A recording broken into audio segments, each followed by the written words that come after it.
आज हम लोग जो डिस्कस करेंगे ना भाई, बहुत इंपॉर्टेंट क्वेश्चन है। ठीक है, चलिए सर, पिछला वीडियो में आप लोगों ने तो देख ही लिया मेरे दोस्तों कि मैंने आप लोगों को कौन कौन से क्वेश्चन करवाया।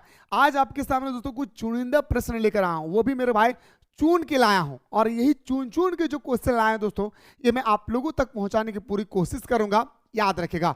और एक बात, जितने सारे स्टूडेंट्स ने क्रैश कोर्स ज्वाइन किए मेरे भाई, जितना क्वेश्चनों को दोस्तों मैंने आप लोगों को बताया हूं, बस मेरे भाई कंप्लीटली आप लोगों को उतना देख लेना है, एक्स्ट्रा कोई चीज आपको नहीं पढ़ना है भाई। ठीक है, आइए सर बात करते हैं मेरे भाई अकबर की जीवनी के बारे में। सबसे पहले दोस्तों आप जानिए एक चीज, अकबर जो है ना दोस्तों, इसका जो जन्म होती है, कॉपी में लिख लीजिए प्लीज, रिक्वेस्ट है भाई, याद रखिएगा। 15 अक्टूबर 1542 ईस्वी में दोस्तों इसकी जन्म होती है दोस्तों। कहां पे?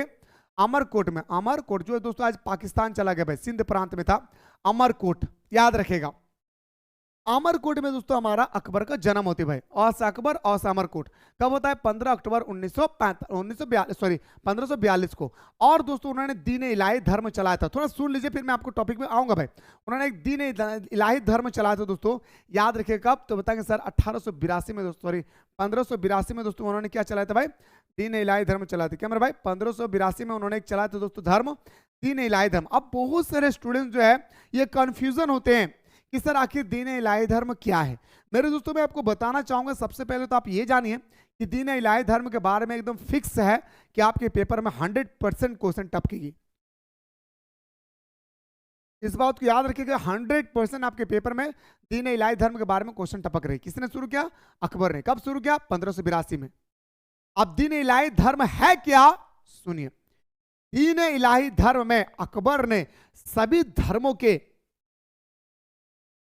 में अपना अपना अच्छा बातें होती है, तो सभी धर्मों के ग्रंथों से अच्छे बातों को दोस्तों दीन इलाही धर्म में शामिल किया गया भाई। समझ गए भाई? अब समझ गए भाई दीन इलाही धर्म क्या है? आइए सर बात करते हैं। चलिए सर बात करते हैं दोस्तों, ध्यान से देखिएगा।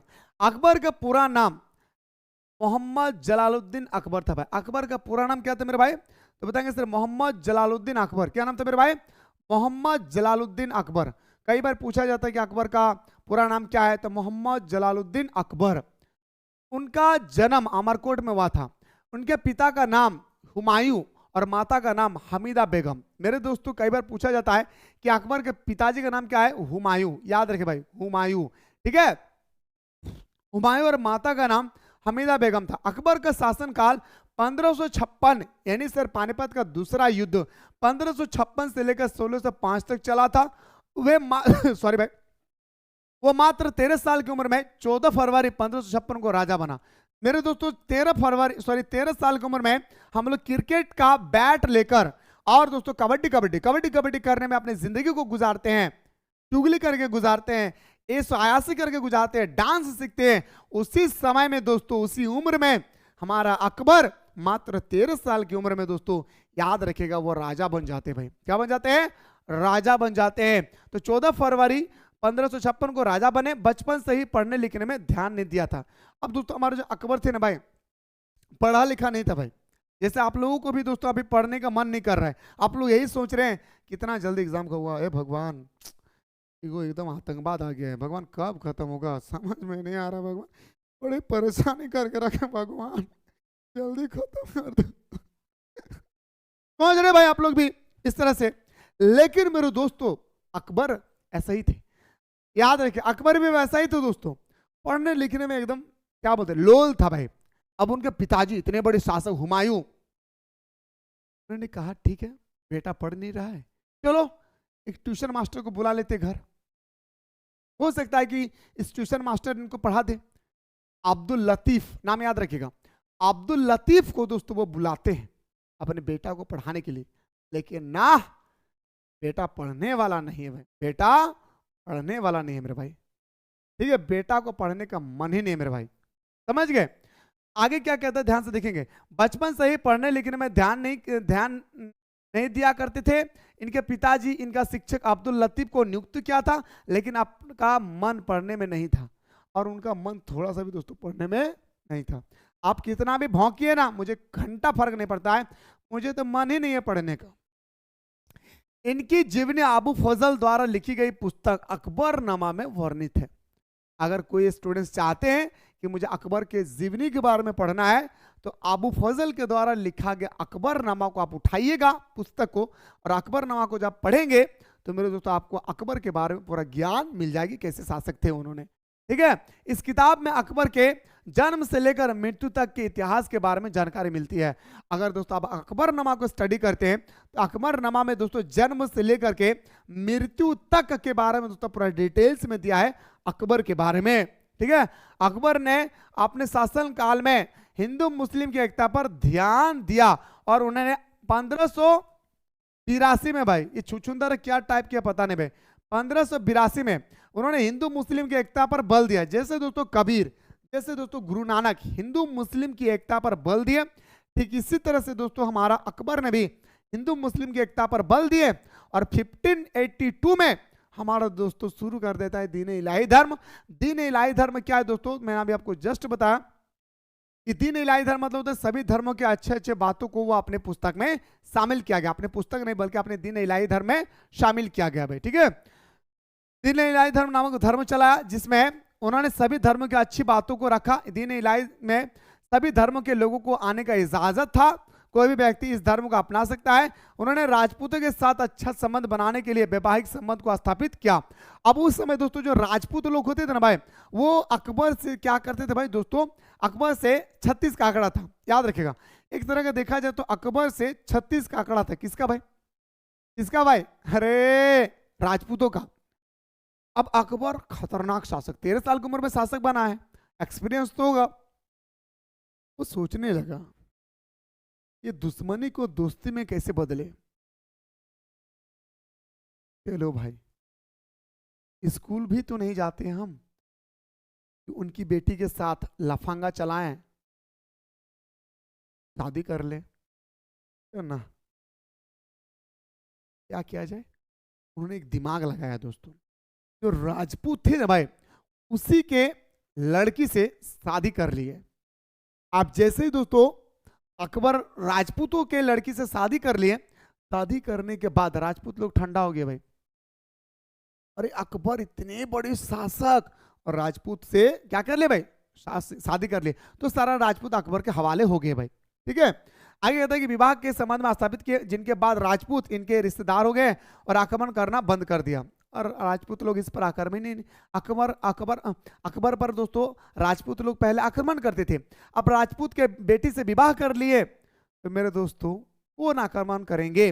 अकबर महान शासक के नाम से जाना जाता है भाई। इसके शासनकाल में राज्य का विस्तार सबसे अधिक हुआ है, और इसके शासनकाल की अगर हम बात करें तो इसके शासनकाल में दोस्तों राज्य का जो विस्तार था, राज्य का जो विस्तार था दोस्तों वो बहुत ही ज्यादा थी। दोस्तों राज्य का विस्तार क्या था भाई, बहुत ही ज्यादा थी। अकबर द्वारा जीते गए कुछ क्षेत्र इस प्रकार है, जैसे दोस्तों उन्होंने क्या क्या जीता था, काबुल है ना भाई जो अफगानिस्तान में है, कंधार, गुजरात, अहमदनगर इत्यादि। अकबर की 16 से 5 को मृत्यु हो गई। इनके बाद इनके पुत्र जिसका नाम मोहम्मद सलीम जहांगीर था, जो इनके बाद मुगल सल्तनत का राजा बना। ये था सर अकबर। दूसरा क्वेश्चन सुन के जाइएगा, ऑलरेडी मैं बता चुका हूं, फिर भी एक बार सुन लीजिएगा। अकबर को राष्ट्रीय शासक क्यों कहा जाता है, वर्णन करें। 5 मार्क्स का आएगा, सुन लीजिए। अकबर को राष्ट्रीय शासक क्यों कहा जाता है, वर्णन करें।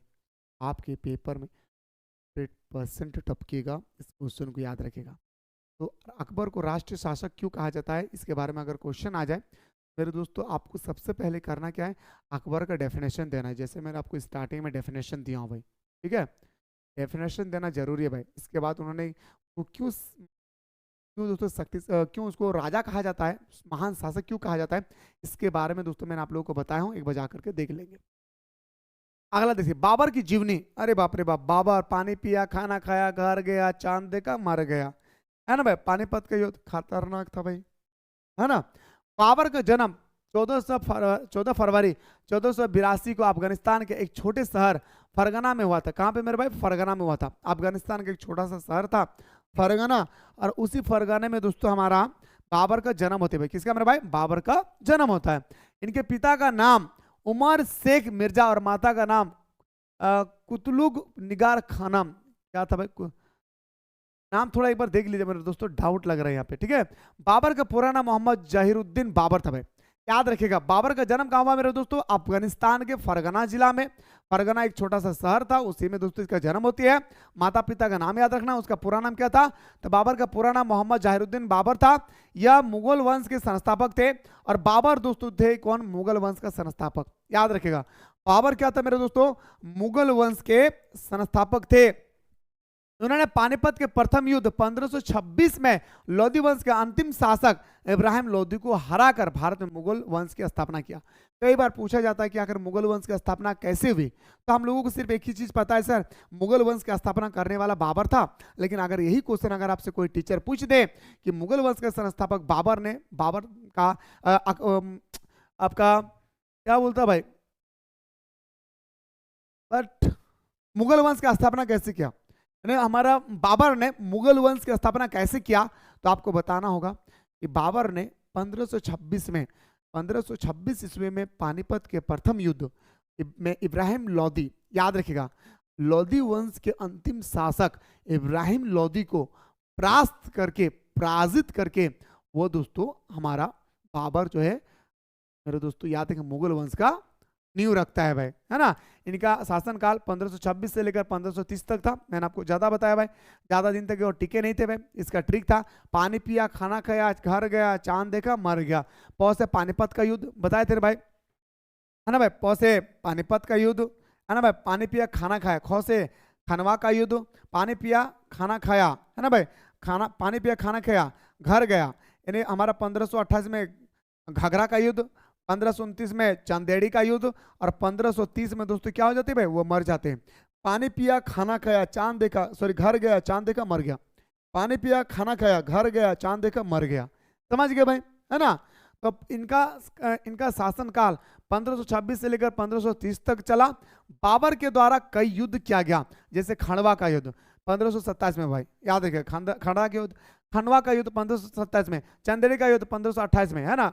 घाघरा के युद्ध, घर गया भाई, पहले चांद देखा दोस्तों फिर घर गया। घाघरा के युद्ध 1529 में हुआ था। और बाबर मेरे दोस्तों पूरी तरह से 1529 में दोस्तों क्या हो जाती है भाई? मृत्यु हो जाता है। बाबर ने स्थापत्य कला का भी निर्माण कराया। और जो बाबर थे दोस्तों उन्होंने क्या किया? स्थापत्य कला का भी दोस्तों उन्होंने निर्माण करवाया। बाबर दोस्तों बाबरी मस्जिद का निर्माण करवाया, अयोध्या का जमा मस्जिद का निर्माण करवाया, पुराना किला का निर्माण करवाया, इत्यादि का दोस्तों उन्होंने क्या किया भाई? निर्माण किए। और दोस्तों मृत्यु, अत्यधिक सुपान, यानी दोस्तों हमारा शराब ज्यादा पीते थे भाई। जो बाबा थे ना भाई, भयंकर तरीके से शराब पीते थे। इस तरह से नहीं करते भाई, एक दो माता लोग ऐसा नहीं करते भाई। वैसे ही दोस्तों हमेशा वो इतना शराब पीते थे ना दोस्तों कि उस तरह से वो इस तरह से दोस्तों कर लेते भाई। समझ गए ना। इतना शराब पीते दोस्तों, इतना शराब पिए, शराब पीने से दोस्तों लिवर डैमेज हो जाता है और उसकी एक दिन मृत्यु हो जाती है भाई। ये था सर हमारा बाबर का जीवनी। और आइए सर मैं आपको सबसे पहले बताना चाहूंगा दीन इलाही धर्म के बारे में, है ना। बाबर के बारे में थोड़ा सा आप लोगों को स्टडी और बेटर तरीके से करना है, ठीक है। आइए सर दीन इलाही धर्म की बात करें तो बाबर के द्वारा, सॉरी अकबर के द्वारा 1582 में दोस्तों चलाया गया भाई। किसके द्वारा? 1582 सन 1582 में अकबर के द्वारा एक धर्म चलाया गया जिसे दीन इलाही धर्म के नाम से जाना जाता है। और दीन इलाही धर्म क्या है मेरे दोस्तों? मैंने आप लोगों को बताया था कि सभी धर्मों के अच्छे अच्छे बातों को अपने धर्म में शामिल किया भाई। कौन? हमारा अकबर ने, ठीक है। इसी को दीन इलाही धर्म कहते थे। और सभी धर्म के लोगों को इस धर्म को अपनाने के लिए दोस्तों कहते थे कि अगर आपको अच्छा लगता है दीन इलाही धर्म को, आप आइए अपना सकते हैं भाई, ठीक है। तो 1852 का अकबर के द्वारा एक धर्म चलाया गया जिसे दीन इलाही धर्म के नाम से जाना जाता है। अकबर ने इस धर्म में कहा मैं अल्लाह का भेजा हुआ नबी हूं। इसके पहले मानने वाले बीरबल का नाम देखिए दोस्तों, ये आपका नहीं है भाई, मेरे बात को ध्यान से सुनिए। ये अब डेफिनेशन गलत लिखा है मेरे भाई, मेरे बात को ध्यान से देखिए। आपको डेफिनेशन क्या देना है देखिए, मैं एकदम साधारण भाषा में बता रहा हूं, सुनिएगा। अकबर ने 1582 में दीन इलाही धर्म चलाया था। अकबर ने दीन इलाही धर्म में हिंदू मुस्लिम की एकता पर बल दिया। अकबर सभी धर्म के अच्छे अच्छे बातों को अपने दीन इलाही धर्म में शामिल किया और इसी को हम लोग बोलते क्या? दीन इलाही धर्म। बस इतना याद रखिएगा। यार डेफिनेशन गलत दिया भाई, ठीक है, इसको गलत रखिए भाई, ठीक है। उम्मीद करता है मेरे भाई कि आपको दीन इलाही धर्म के बारे में अभी बार दोस्तों आप लोगों को मैं बार डिस्कस कर रहा था, आप लोगों को समझ में आई क्या होगा दीन इलाही धर्म आखिर क्या है भाई। अगला क्वेश्चन पे मूव करते सर, अकबर की राजपूत नीति पर टिप्पणी लिखे। देखिए दोस्तों ये क्वेश्चन नहीं आता, इस पर चर्चा नहीं करेंगे भाई। ये क्वेश्चन में दोस्तों आप लोगों से कह रहा था, ध्यान से देखिए कुछ बातें बता रहा हूं, सुनिए। जब भी ये प्रश्न आपके पेपर में आए भाई, क्वेश्चन नंबर 5, आप सबसे पहले अकबर का डेफिनेशन देखिए कि अकबर का जन्म 15 अक्टूबर हमारा 1542 ईस्वी को हुआ था अमरकोट में, जो आज दोस्तों पाकिस्तान में है, सिंध प्रांत में। ठीक है, अकबर का बाबा का नाम जो था वो लिखना है, माता का नाम जो था उनका पूरा नाम जो था वो आपको लिखना है। इसके बाद दोस्तों आपको यहाँ पे लिखना है कि अकबर को राष्ट्र शासक क्यों कहा गया। यहाँ पे जो क्वेश्चन में दोस्तों फर्स्ट क्वेश्चन जो मैं आपको अकबर के बारे में जो बताया कि अकबर ने 1582 में जो दीन इलाही धर्म चला, इन सारे चीज़ों के बारे में दोस्तों उनको स्टार्टिंग से ही पढ़ने का मन नहीं था। तब उनके पापा क्या किए, चलो भाई मेरा बेटा पढ़ नहीं रहा है, चलो इसको क्या करते हैं एक टीचर बुलाते, तब अब्दुल लतीफ़ को बुलाते हैं, फिर भी बच्चा पढ़ने के लिए तैयार नहीं होता भाई, मैंने आपको बताया भाई, है ना। आइए सर बात करते हैं दोस्तों क्या है। इतिहासकारों ने अकबर को राष्ट्र शासक की संज्ञा दिया। बहुत सारे इतिहासकार आए और उन सारे इतिहासकारों ने कहा कि पापा को आपका बेटा, और मात्र दोस्तों 13 साल की उम्र में वो क्या बने भाई, शासक बने, आपका बेटा एक शक्तिशाली शासक बनेंगे। और ज्यादा दिन तक ही दोस्तों उन्होंने टिका नहीं था। तो इतिहासकारों ने अकबर को राष्ट्र शासक की संज्ञा दी। अकबर बहुत ही कम उम्र में, यानी दोस्तों 13 साल की उम्र में राजा बना। पूरा डेट अगर आपको मेंशन क्या करना है तो दोस्तों आप अच्छी तरह से आप मेंशन कर सकते हैं कि मात्र 13 साल की उम्र में 14 फरवरी 1556 को, भाई याद रखेगा 14 फरवरी, याद रखेगा 1556 में, याद रखे मेरे भाई कि अकबर बहुत ही कम उम्र में राजा बना। इन्होंने हिंदू मुस्लिम की एकता पर बल दिया। और क्या किया मेरे भाई, वो क्या कर दिया, हिंदू मुस्लिम की एकता पर उन्होंने क्या किया भाई, बल दिया। क्या दिया मेरे भाई, उन्होंने बल दिया। ठीक है, उन्होंने हिंदुओं पर लगे जजिया कर को समाप्त कर दिया। अब दोस्तों जजिया कर क्या है भाई, सबसे पहले आप जाने दोस्तों जजिया कर है क्या। देखिए दोस्तों जजिया कर गैर मुसलमानों से लिए जाने वाले टैक्स था। थोड़ा गौर से सुनिएगा भाई, क्योंकि दोस्तों इसे कभी कभी हम लोग जिम्मी बोलते हैं भाई, क्या जिम्मी बोलते, थोड़ा सुन लिए मेरे भाई। अकबर ने दोस्तों जो जजिया कर लगाया गया था गैर मुसलमानों पर, जिसे हम लोग जिम्मी बोलते, उस टैक्स को उन्होंने माफ कर दिया, मतलब हटा दिया भाई। कहा नहीं भाई, बाबर के द्वारा लगाया गया यह टैक्स सही नहीं है, इसे जजिया कर को समाप्त किया जाए। और दोस्तों उन्होंने फाइनली जजिया कर को समाप्त कर दिया। दो चीज याद रखें, जजिया कर को समाप्त किसने किया था, तो मेरे दोस्तों अकबर ने। ठीक है, जजिया कर क्या है, तो गैर मुसलमानों से, जो मुसलमान नहीं होते थे उनके शासनकाल के दौरान, उससे वो टैक्स लेते थे भाई, क्या उससे वो टैक्स लेते थे। ठीक है, तो गैर मुसलमानों से लिए जाने वाले टैक्स को क्या बोलते थे भाई, जजिया कर बोलते थे। ठीक है, तो हिंदू मुस्लिम की एकता पर बल दिया। उन्होंने हिंदुओं पर लगे जजिया कर को समाप्त कर दिया। राजपूतों, अब राजपूत क्या है, अकबर तो चालाक था भाई, बार बार हमला हो रहा था, तो अकबर क्या किया भाई, अकबर क्या किए, चलो भाई राजपूत के लड़की से ही साला विवाह कर ले। अब दोस्तों विवाह कर ले तो राजपूत लोग हमला करना छोड़ दिए, किस पर, अकबर पर। ठीक है, अब देखिए क्या हुआ यहाँ पे, ध्यान से सुनेगा। राजपूतों के साथ वैवाहिक संबंध स्थापित किया।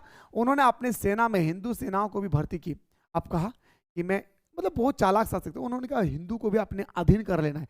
और तो हिंदुओं को अपने सैनिक के रूप में इस्तेमाल करते थे, अपने सैनिक के रूप में इस्तेमाल करते थे। और आज की तरह नहीं भाई, वो सैनिक वफादार होते थे। और आज संडे मंडे ट्यूसडे जैसा डे चेंज हो रहा है ना भाई, इसी तरह से लड़का लड़की को चेंज कर रहा है, लड़की लड़का को चेंज कर रहा है। पहले ईयर की तरह होता था, जैसे 2025 में मेरे साथ कोई और है, 26 में कोई और, फिर कहा चलो भाई जनवरी में मेरा तुम रहो मेरे साथ, फरवरी में कोई और आ जाएगा। अभी तो पता चल रहा है मेरे भाई, जनवरी फरवरी तो दूर की बात, अब दोस्तों संडे मंडे शुरू हो गया। पर नहीं मेरे भाई, आने वाले दिन में देखेगा कि घंटा घंटा चेंज हो रहा है भाई। तो आप लोग लाल पीला हरा के चक्कर में अपने करियर को ना बर्बाद करना मेरे लाडला, याद रखेगा। पहले लाइफ बनाई भाई। उन्होंने कई मंदिरों का भी निर्माण करवाया। बहुत सारे लोग कहते थे पागला है भाई, ये गलत दिया इतिहास में कि अकबर ने मंदिर, अकबर मुस्लिम शासक होके और मंदिर का निर्माण करेगा, नहीं मेरे दोस्तों, उन्होंने बहुत सारे मंदिरों का निर्माण करवाया।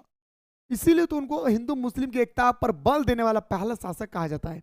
दूसरी बात, इसीलिए दोस्तों उनको राष्ट्र शासक कहा जाता है, राष्ट्र शासक कहा जाता है। क्यों, क्योंकि हिंदू मुस्लिम की एकता पर बल दिया। जहां पे मस्जिद बनाया वहीं पे दोस्तों मंदिर का निर्माण करवाया, ताकि मुसलमान लोग मस्जिद जाए तो मंदिर में हिंदू लोग जाए, समझे।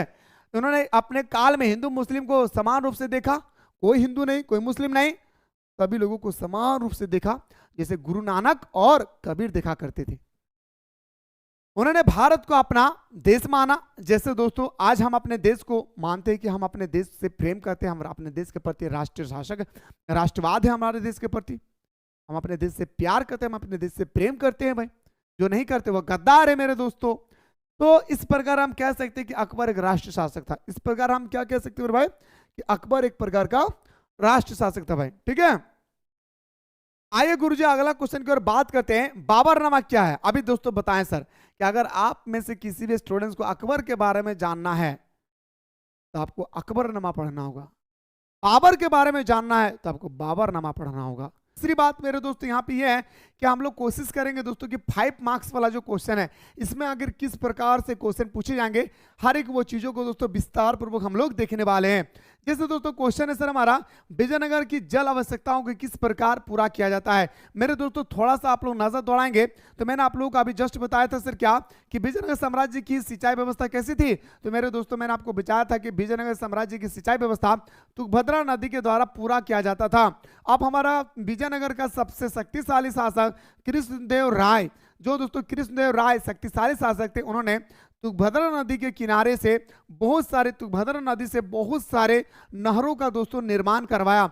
और ये नहर जो होती थी दोस्तों इसे खेतों तक पहुंचाए, जहां पे किसान भाई दोस्तों जब नहर नहीं बनी थी तो किसान भाई दोस्तों याद रखेगा हमारा खेतों की सिंचाई करने के लिए दोस्तों नदी जाते थे, तुंगभद्रा नदी, वहां से दोस्तों पानी लाते थे, जब जाके वो खेतों में सिंचाई करते थे। लेकिन कृष्णदेव राय एक ऐसे शासक बना मेरे दोस्तों विजयनगर साम्राज्य में कि वो पूरी तरह से मेरे दोस्तों क्या कहते थे, तो वो तुंगभद्रा नदी के किनारे जितने सारे दोस्तों खेतों में फसल लगे हुए थे उन सारे फसलों को दोस्तों लहराते हुए देखने के लिए उन्होंने क्या किया भाई कि तुंगभद्रा नदी के माध्यम से बहुत सारे नहरों का निर्माण करवा दिया। क्या मेरे भाई, बहुत सारे नहरों का निर्माण करवा दिए। इस प्रकार हम कह सकते हैं दोस्तों विजयनगर साम्राज्य की जो सिंचाई व्यवस्था है वो बहुत ही उत्तम थी।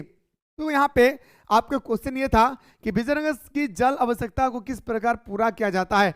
एकदम मेरे भाई साधारण भाषा में दोस्तों समझिए, विजयनगर का क्षेत्र एक शुष्क क्षेत्र है। शुष्क का मतलब क्या, नमी बना हुआ क्षेत्र है भाई। क्यों भाई, क्योंकि दोस्तों कोई भी मिट्टी अगर नदी के किनारे होगी तो वो सूखी नहीं होगी भाई, नमी होगा। ठीक है, क्या होगा मेरे भाई, नमी होगा। वही कह रहा है कि विजयनगर का क्षेत्र एक शुष्क क्षेत्र है, इसकी जल आवश्यकता तुंगभद्रा नदी पूरा करते थे। अब दोस्तों विजयनगर के जितने सारे इलाके में, विजयनगर साम्राज्य के जितने सारे इलाके में फसल का उत्पादन होती थी उन सारे इलाकों में दोस्तों जो सिंचाई व्यवस्था होती थी वो तुंगभद्रा नदी के द्वारा ही पूरा किया जाता था। किसके द्वारा, तुंगभद्रा नदी के किनारे ही पूरा किया जाता था। तुंगभद्रा नदी के सहयोग से ही सारे सिंचाई व्यवस्था को मजबूत किया गया। यहाँ नदी एक प्राकृतिक कुंड का निर्माण करती है। और दोस्तों प्राकृतिक कुंड आप लोग अगर नहीं देखे हैं तो कभी सुने होंगे कि हमारा कुछ ऐसी जगह होती है दोस्तों, हमारे भारत में कुछ ऐसी जगह है जहां पे दोस्तों अगर बरसात भी ना आए और पूरे साल भर दोस्तों सूखा भी पड़ा रहे फिर भी दोस्तों वहां पे पानी क्या होती है भाई, नीचे से आते रहते हैं भाई, है ना। तो उसको हम लोग बोलते हैं प्राकृतिक का कुंड, है ना भाई। कुछ ऐसी चीजें दोस्तों जब भगवान ने हमें और आपको कुछ ऐसी चीजें दी हैं जिससे दोस्तों हम लोग देख कर बोल सकते सर ये अजीब व गरीब है। मैं जमीन से दोस्तों पानी निकलते दोस्तों याद रखेगा वो हमेशा निकलते रहते हैं भाई, चाहे वो कितना भी बड़ा दोस्तों धूप क्यों ना दे दे फिर भी वो गड्ढा सूखते नहीं है भाई, है ना। तो विजयनगर का क्षेत्र एक शुष्क क्षेत्र है, इसकी जल आवश्यकता तुंगभद्रा नदी की नदी पूरा करती थी। यहाँ यह नदी एक प्राकृतिक कुंड का निर्माण करती थी। पॉइंट नंबर 2, नदी के आसपास करधनी के रूप में ग्रेनाइट पत्थर की पहाड़ियां है। और दोस्तों हमारा जो तुंगभद्रा नदी है विजयनगर साम्राज्य में, तो मेरे दोस्तों तुंगभद्रा नदी के किनारे करधनी है ना भाई, एक तरह का देखा जाए तो त्रिभुजा आकार का, याद रखिएगा ग्रेनाइट यानी दोस्तों टाइल्स मार्बल पत्थर की पहाड़ी है जिसका पानी जल धाराओं के रूप में नदी में गिरती है।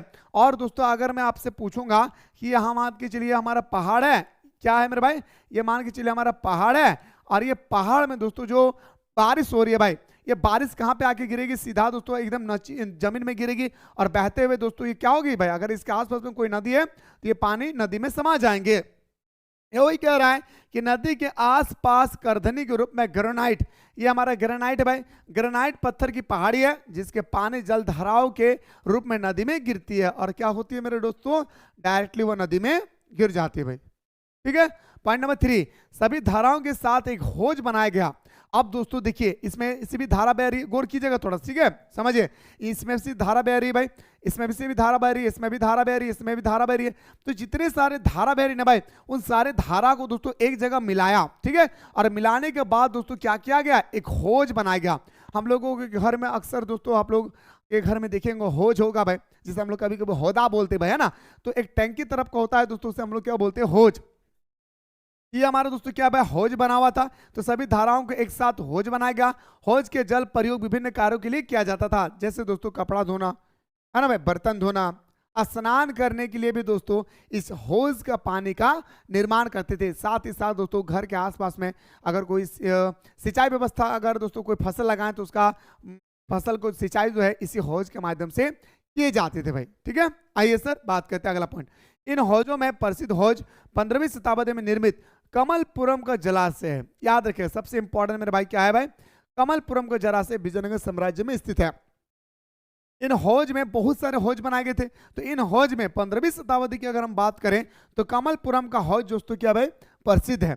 इसके जल का प्रयोग पीने और सिंचाई दोनों कार्यों के लिए किया जाता था। अब कमलपुरम का जो दोस्तों हमारा जलाशय है, कमलपुरम का दोस्तों जो हमारा हौज है, ये कमलपुरम का हौज जो है ना भाई, ये पूरी तरह से दोस्तों यहाँ की जो पानी है, ये हमारा कभी कपड़ा धोने के लिए इस्तेमाल करते थे, कभी नहाने के लिए, तो कभी दोस्तों पीने के लिए भी इस पानी का हम लोग इस्तेमाल करते थे। कौन सा, तो कमलपुरम का जलाशय, ठीक है। अगला पॉइंट पे बात करते हैं, पॉइंट नंबर 5 है, जल का प्रमुख स्रोत हिरिया नहर था भाई। याद रखिएगा, ऐसे तो बहुत सारे नहर का निर्माण हुई, एक नदी के माध्यम से बहुत सारे नहरों का निर्माण हुआ। ये हमारा नदी है, हाथ देखिए भाई, ये पीला कलर का नदी है, और इस पीला कलर के माध्यम से दोस्तों ये हमारा नदी बह रही है। अब विजयनगर साम्राज्य के शक्तिशाली शासक कृष्णदेव राय आया और बहुत सारे हौज का निर्माण कर दिए, 1 2 3 4 5 इस तरह हौज का निर्माण कर दिए भाई, ठीक है। और इन नहरों में दोस्तों, सॉरी, नहर का निर्माण कर दिए।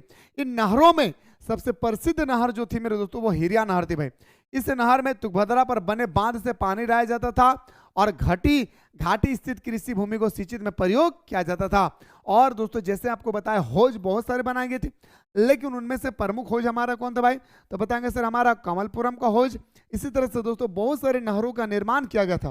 क्या मेरे भाई, बहुत सारे नहरों का निर्माण किया गया था। उन नहरों में अगर हम बात करें दोस्तों, हमारे क्या भाई, हिरिया नहर प्रसिद्ध है भाई। क्या मेरे भाई, हिरिया नहर प्रसिद्ध है। और इस नहर में, मतलब हिरिया नहर में तुंगभद्रा पर बने बांध से पानी लाया जाता था और घाटी स्थित कृषि योग्य भूमि में सिंचित किया जाता था। यह था सर आपका विजयनगर में जल की आवश्यकता को कैसे पूरा किया जाता था, आप लोगों को समझ में आ गया होगा। अब आते हैं सर विजयनगर साम्राज्य के सामाजिक, आर्थिक और राजनीतिक स्थिति के बारे में वर्णन करना है। आइए गुरुजी बात करते हैं सर विजयनगर साम्राज्य के आर्थिक, सामाजिक और राजनीतिक स्थिति के बारे में चयन करते हैं। सबसे पहले दोस्तों अगर हम बात करें सामाजिक स्थिति, यानी हमारा जैसे हड़प्पा सभ्यता का सामाजिक स्थिति, धार्मिक स्थिति, राजनीतिक स्थिति और दोस्तों आर्थिक स्थिति के बारे में जैसे हम लोगों ने डिस्कस किए थे, ठीक इसी तरह से दोस्तों अभी हम लोगों को डिस्कस करना है विजयनगर साम्राज्य के बारे में भी, ठीक है। आइए बात करते हैं विजयनगर साम्राज्य के सामाजिक स्थिति की बात करें। विजयनगर साम्राज्य का सामाजिक स्थिति बहुत ही अच्छी थी भाई। विजयनगर साम्राज्य की अगर हम सामाजिक स्थिति की बात करें, विजयनगर साम्राज्य की अगर हम लोग सामाजिक स्थिति की बात करें तो बहुत ही दोस्तों उत्तम थी, बहुत ही अच्छी थी। यहाँ के लोग अपने घरों में ताला नहीं लगाते थे। जैसे दोस्तों हड़प्पा सभ्यता के लोग एक दूसरे पर विश्वास जताते थे, वह कहीं भी घूमने के लिए जाते थे तो दोस्तों घर पे ताला नहीं लगाते थे। ठीक इसी तरह से विजयनगर साम्राज्य में अगर हम बात करें मेरे भाई, तो लोग एक दूसरे पर इतना विश्वास रखते थे कि वो कभी भी दोस्तों ताला नहीं लगाते थे। अपने घरों में खुले दरवाजे होकर दोस्तों वो बाजार निकल जाते थे। लेकिन आज ताला खोलने का तो दूर की बात, ताला लगा हुआ है मेरे दोस्तों, ताला के ऊपर ताला लगा हुआ है, तो उस ताला को भी तोड़कर दोस्तों चोरी करके लेकर चले जा रहे हैं।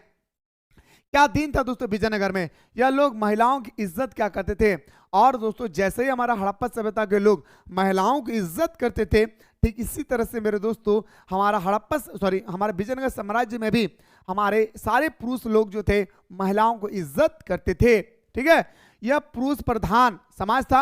यहाँ पे पुरुष प्रधान समाज था, मतलब दोस्तों अब विजयनगर साम्राज्य क्या था भाई, पुरुष प्रधान।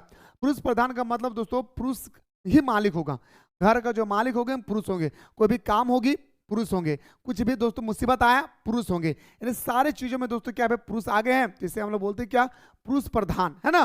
पुरुष प्रधान था, लेकिन महिला स्थिति बहुत ही अच्छी थी। ऐसा नहीं कि पुरुष का प्रधान था, पुरुष लोग दोस्तों यहाँ पे महत्व दिया गया तो महिला पर अत्याचार हो रही है, ऐसा नहीं है मेरे भाई। यहाँ पे दोस्तों पुरुष के साथ कंधे से कंधे मिलाकर महिलाएं भी दोस्तों हमारा युद्ध के क्षेत्र में हो, सिंचाई के क्षेत्र में हो, या दोस्तों कोई भी काम करने के क्षेत्र में कंधे से कंधे मिलाकर भाग लेती थी, ठीक है। तो लेकिन यहाँ महिलाओं की स्थिति बहुत ही अच्छी थी। इस प्रकार स्पष्ट हो जाता है कि विजयनगर साम्राज्य का सामाजिक स्थिति कैसी थी, और इस प्रकार स्पष्ट हो जाता है दोस्तों कि विजयनगर साम्राज्य की सामाजिक स्थिति कैसी थी, ठीक है भाई। चलिए मेरे भाई, अब आते हैं सर पॉइंट नंबर 2 में मेरे भाई। पॉइंट नंबर 2 क्या कहता है, सुनिए। आर्थिक स्थिति की अगर हम बात करें, है ना भाई, आर्थिक का मतलब होता है दोस्तों इकोनॉमिकल फैक्टर।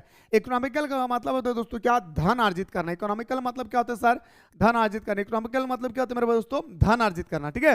तो विजयनगर साम्राज्य का आर्थिक स्थिति बहुत ही अच्छी थी। जैसे विजयनगर साम्राज्य की अगर हम बात करें दोस्तों, सामाजिक स्थिति जैसे अच्छी थी, ऐसा ही दोस्तों हमारा आर्थिक स्थिति भी बहुत ही अच्छी थी, ठीक है। यहाँ के लोग कृषि और व्यापार क्या करते थे।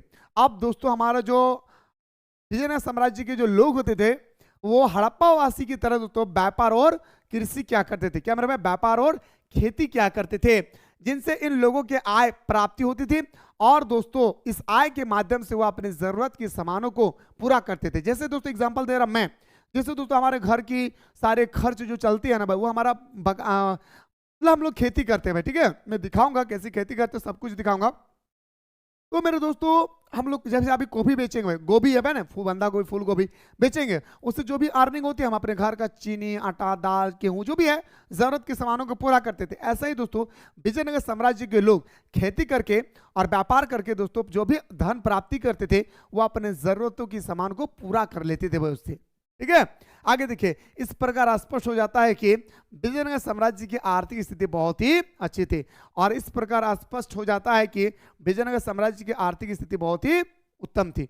आइए सर राजनीतिक स्थिति की अगर हम बात करें, तो राजनीतिक स्थिति, कृष्णदेव राय विजयनगर के बहुत ही अच्छे शासक थे। अच्छे नहीं भाई, बोलिए शक्तिशाली शासक थे। कृष्णदेव राय विजयनगर का सबसे शक्तिशाली शासक थे, जो तुलु वंश से संबंधित थे। क्या मेरे भाई, तुलु वंश से, याद रखिएगा ऑब्जेक्टिव में पूछा जाता है, तुलु वंश से संबंधित थे।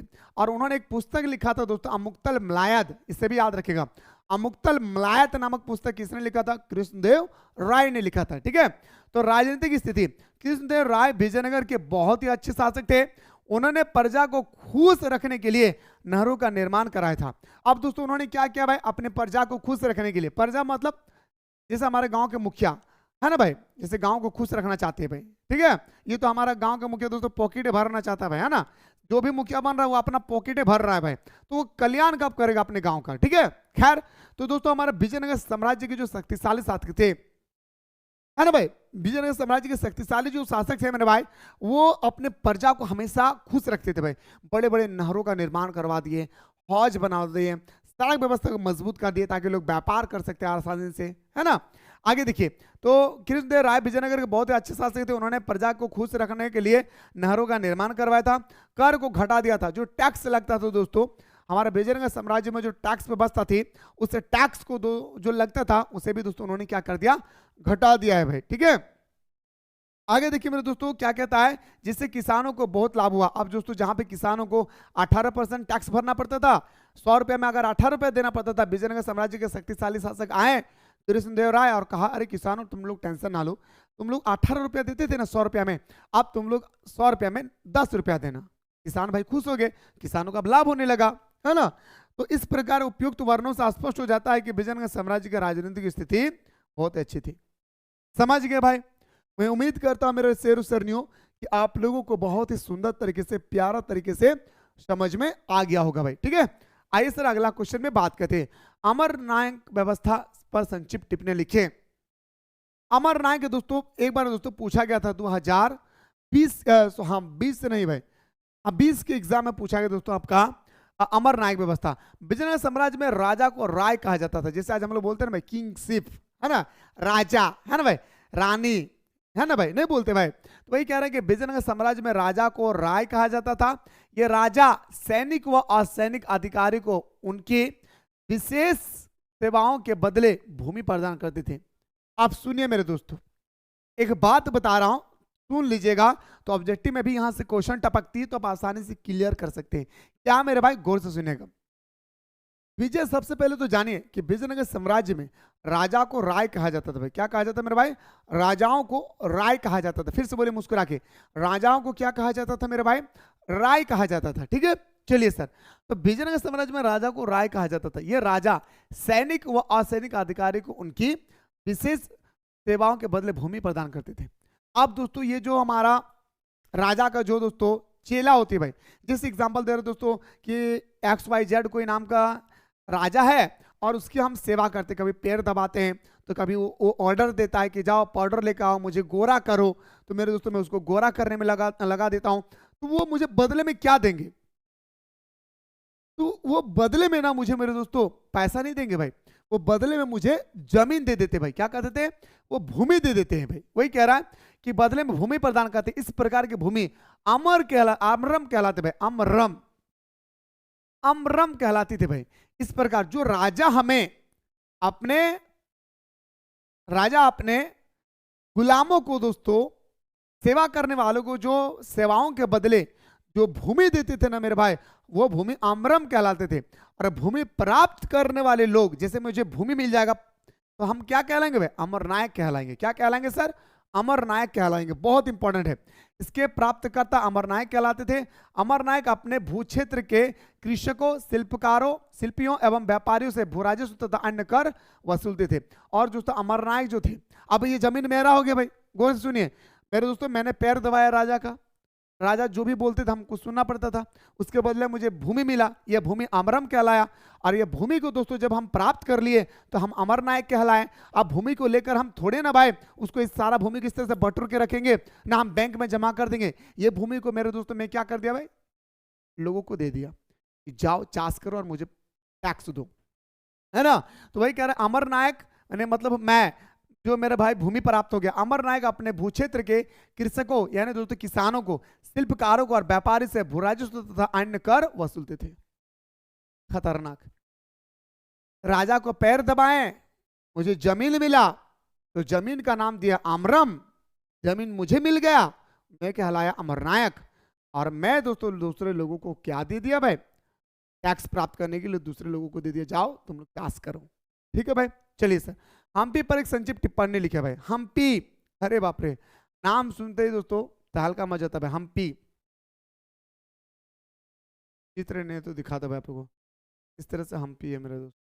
ठीक है, तो हम्पी कर्नाटक एक प्रमुख पर्यटक स्थल है भाई। हम्पी जो है ना भाई वो कर्नाटक में स्थित है। सबसे पहले तो आप लोग जानिए कि हम्पी कहाँ स्थित है, तो बताएंगे सर हम्पी हमारा कर्नाटक में स्थित है। कहाँ पे मेरे भाई, कर्नाटक में स्थित है। हम्पी कर्नाटक का एक प्रमुख पर्यटक स्थल है। विजयनगर साम्राज्य की राजधानी होने के कारण मध्यकाल में यहाँ पर स्थापत्य कला का अभूतपूर्व विकास हुआ। अब थोड़ा गौर कीजिएगा, बार बार विजयनगर विजयनगर विजयनगर हम लोग पढ़ रहे थे। कल दिन जाकर के अगर आपसे क्वेश्चन पूछा जाए कि विजयनगर साम्राज्य की राजधानी कहाँ थी, हम्पी, जो कर्नाटक में स्थित है। कहाँ, विजयनगर साम्राज्य में। ठीक है, तो हम्पी कर्नाटक का एक प्रमुख पर्यटक स्थल है। विजयनगर साम्राज्य की राजधानी होने के कारण मध्यकाल में अभूतपूर्व विकास हुआ। अभूतपूर्व मतलब होता है एक अंदाजा लगाया जाता है कि इतना विकास होगा, लेकिन दोस्तों इतना विकास हुआ कि हम लोग सोच नहीं सकते हैं कि आखिर इतना विकास हुआ। तो इसी को हम लोग बोलते हैं अभूतपूर्व विकास हुआ, पहले की तुलना में कई गुना विकास हुआ दोस्तों हमारा हम्पी में। ठीक है, आगे देखिए, 1800 ईस्वी में एक अभियंता तथा पुराविद कॉलिन मैकेंजी, कौन आता भाई, कॉलिन मैकेंजी, याद रखिएगा, कॉलिन मैकेंजी द्वारा हम्पी के भग्नावशेष प्रकाश में लाए गए थे भाई। याद रखिएगा, प्रकाश होगा भाई, गलत लिखा, ठीक है, प्रकाश में लाए गए थे। अब दोस्तों कॉलिन मैकेंजी जो कोलकाता आए थे भाई, है ना भाई, डॉक्टर के रूप में। अब कॉलिन मैकेंजी दोस्तों वो हमारा हम्पी जो है कर्नाटक में, हम्पी का दोस्तों याद रखिएगा भग्नावशेष प्रकाश में लाए, मतलब इतना दोस्तों उन्होंने सुंदर तरीके से बना।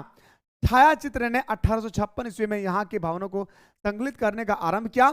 1836 से ही यहाँ और हम्पी के अन्य मंदिरों से अभिलेखकर्ताओं ने अभिलेख इकट्ठा करना आरंभ कर दिया और 1836, याद रखिए दोस्तों, याद रखिएगा, जेम्स प्रिंस नाम याद रखिएगा, 1836 से ही यहाँ और हम्पी के जितने सारे मंदिर थे दोस्तों, सारे मंदिरों में अभिलेखकर्ताओं ने वहां दोस्तों अभिलेख को इकट्ठा करना शुरू कर दिया।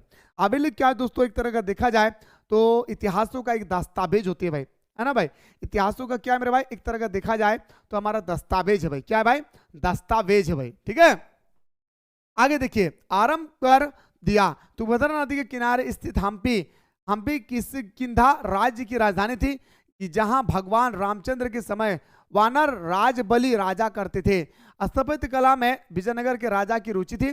स्थापत्य कला मतलब दोस्तों मंदिरों पर डिजाइन बनाना, है ना भाई, या कोई हमारा हम्पी है दोस्तों, मंदिर का प्रवेश द्वार जो है ना भाई, मंदिर का प्रवेश द्वार जो है, मंदिर को प्रवेश द्वार में जाकर डिजाइन बनाना, तो राजा लोगों को ना काफी पसंद आते थे भाई। क्या थे, राजा लोगों को ना काफी पसंद आते थे दोस्तों, कि कोई भी अगर डिजाइन हो तो मेरे दोस्तों अक्सर विदेशी वालों को अट्रैक्टिव कर लेते भाई। नहीं, रास्ते पे जा रहे, अगर कोई गर्ल्स दोस्तों बेटर तरीके से परफ्यूम लगाया, कुछ भी लगाएं, तो हमारा अट्रैक्टिव हो जाता है दोस्तों। ऐसा ही दोस्तों स्थापत्य कला थे हमारा विजयनगर साम्राज्य में, कि लोगों को अट्रैक्टिव कर लेते थे।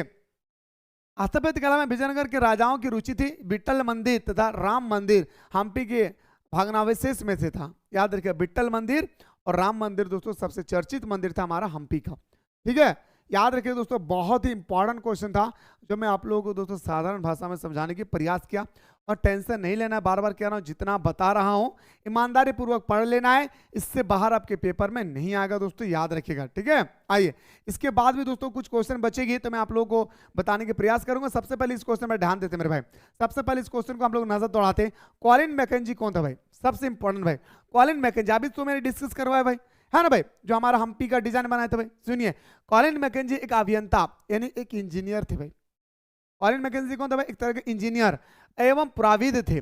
वह ईस्ट इंडिया कंपनी में कार्य करते थे। अब कॉलिन मैकेंजी जो थे दोस्तों, उस समय तो अंग्रेज लोग थे, तो अंग्रेज लोग के जमाने में दोस्तों वो अंग्रेजों का काम करते थे। कौन, कॉलिन मैकेंजी अंग्रेजों का काम किया करते थे भाई। तो कॉलिन मैकेंजी एक अभियंता एवं पुराविद थे। वह ईस्ट इंडिया कंपनी में कार्य करते थे। कहां पे मेरे भाई, वह ईस्ट इंडिया कंपनी में कार्य करते थे। उन्होंने विजयनगर हम्पी का पहला सर्वेक्षण मानचित्र तैयार किया था। ये चीज मैं बता रहा था दोस्तों कि विजयनगर में कैसा दोस्तों हमारा हम्पी बनेगी, इसका सबसे पहले अगर बात करें चलो दोस्तों, मानचित्र बनाने वाला कौन था दोस्तों हम्पी का, तो बताएंगे सर हमारा, याद रखेगा, कॉलिन मैकेंजी। कौन था मेरे भाई, कॉलिन मैकेंजी। और ये बहुत इंपॉर्टेंट क्वेश्चन है मेरे भाई कॉलिन मैकेंजी का, ठीक है। तो कॉलिन मैकेंजी मानचित्र तैयार किया था। इस नगर के विषय में उसके जानकारी विरूपाक्ष मंदिर तथा पंपा देवी के पूजा स्थल के पुरोहित के साथ किए गए साक्षात्कार से संग्रहित की गई थी। और दोस्तों कहता है कि इस नगर का मतलब हमारा विजयनगर साम्राज्य का, इस नगर के विषय में उसके जानकारी विरूपाक्ष मंदिर तथा पंपा देवी के प्रस्थल के पुरोहित के साथ, पुरोहित का दोस्तों, पुरोहित का मतलब होता है दोस्तों जैसे पुराने लोग, पुरोहित का मतलब दोस्तों एक तरह का देखा जाए तो पुराने लोग, तो पुरोहित के साथ किए गए साक्षात्कार से संग्रहित की गई थी भाई। यानी दोस्तों उन्होंने जब विरूपाक्ष मंदिर को देखा, फिर हमारा पंपा देवी को देखे, तो इस सबको देख कर दोस्तों उन्होंने विजयनगर साम्राज्य को अंदाजा लगा लिया दोस्तों। और दोस्तों उन्होंने विजयनगर साम्राज्य का मंदिरों का निर्माण कर दो भाई, सॉरी हम्पी का निर्माण कर दिया भाई, ठीक है। आइए सर क्वेश्चन पे बात करते दोस्तों, ध्यान से देखेंगे। विजयनगर राज्य का स्थापना आपको तो बताया हरियाणा राय बुखारा ने किया था भाई, मोहम्मद बिन तुगलक के शासनकाल में। बहुत इंपॉर्टेंट भाई, ये क्वेश्चन बहुत इंपॉर्टेंट मेरे भाई। दो चीज याद रखिएगा, विजयनगर साम्राज्य का स्थापना कैसे हुआ और विजयनगर साम्राज्य इतने बड़े साम्राज्य आखिर इसके पतन कैसे हुआ, बहुत इंपॉर्टेंट है मेरे भाई। आप लोगों का अभी जो इस साल का मॉडल पेपर आया है 25-26 का, उस मॉडल पेपर में ये क्वेश्चन दिया हुआ था, याद है आप लोगों को, विजयनगर साम्राज्य के पतन का क्या क्या कारण थे भाई, विजयनगर साम्राज्य के पतन के क्या क्या कारण थे, इसके बारे में उल्लेख करें, था ना भाई। मैं आपको करवा दूंगा, डोंट वरी मेरे भाई, ठीक है, मैं नोट्स भी दे दूंगा, ठीक है। ध्यान से देखिए, तो विजयनगर राज्य की स्थापना दो भाई हरियाणा बुखारा ने किया था, और मोहम्मद बिन तुगलक के शासनकाल में दक्षिण भारत में विद्रोह का लाभ उठाकर उन्होंने 1336 में इसको स्वतंत्र राज्य घोषित कर दिया भाई, ठीक है। आइए सर बात करते हैं, विजयनगर राज्य की संक्षिप्त में वर्णन करें। विजयनगर दक्षिण भारत, विजयनगर साम्राज्य है दक्षिण में हिंदुओं का एक साम्राज्य था। दक्षिण मतलब दोस्तों ये हमारा कितने राज्यों से मिला हुआ था, मैंने आप लोगों को बताया था दोस्तों, केरल में था, तमिलनाडु में था, कर्नाटक में था, आंध्र प्रदेश, तेलंगाना में, 1 2 3 4 5 राज्यों में दोस्तों फैला हुआ था। तो हमारे दक्षिण भाग में थे। तो विजयनगर दक्षिण में हिंदुओं का एक साम्राज्य था जो बहमनी था। साम्राज्य दक्षिण में स्थित था। साम्राज्य जो था विजयनगर साम्राज्य पूरी तरह से दक्षिण में था। कर्नाटक, तेलंगाना, आंध्र प्रदेश और तमिलनाडु और केरल में स्थित थे। मोहम्मद बिन तुगलक के शासनकाल में 1336 में हरिया तथा बुक्का ने मुस्लिम आक्रमण को रोकने के उद्देश्य से तुंगभद्रा नदी के दक्षिणी किनारे पर इस राज्य की स्थापना कर दी थी। ऐसे राज्य में स्थापना हुआ, थोड़ा गौर से मेरे दोस्तों समझिए भाई क्या कह रहा है, ध्यान से देखिए। मोहम्मद बिन तुगलक खतरनाक शासक था दोस्तों। मोहम्मद बिन तुगलक के शासनकाल में 1336 में हरिया तथा बुक्का ने मुस्लिम आक्रमण को रोकने के उद्देश्य से तुंगभद्रा नदी के दक्षिणी किनारे पर इस राज्य की स्थापना कर दी थी। यह लगभग 200 वर्ष तक चलता रहा और हमारा जो विजयनगर साम्राज्य है यह लगभग 200 साल तक चली।